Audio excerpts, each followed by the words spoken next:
কিরে তোর বাহাদুরি শেষ? জানুয়ার মারবি না করে মার। কিসে তোর মর্দাঙ্গি শেষ? পুরুষত্ব তো শেষ হয়ে গেছে।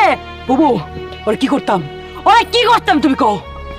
চুপ করে রইছস কি লিগা হন? হ্যাঁ তুই না বলে আমগো সবাইরে মাইরা ফেলাবি? তোর এত ক্ষমতা এখন শেষ হয়ে গেছে। মাইরা ফেলা হন আমগো সবাইরে, মার।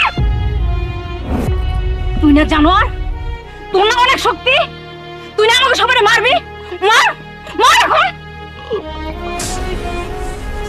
তুই আমার বাপরে না চাইছস, আমারে মারছস। তোরে আমরা শেষ করে ফেলাবো। তুই আমার সামনে আমার ইজ্জত নিছস, আমার সামনে আমার সামনে মারে ফেলাইছস। তোরে আমি আজকে মারে ফেলাবো।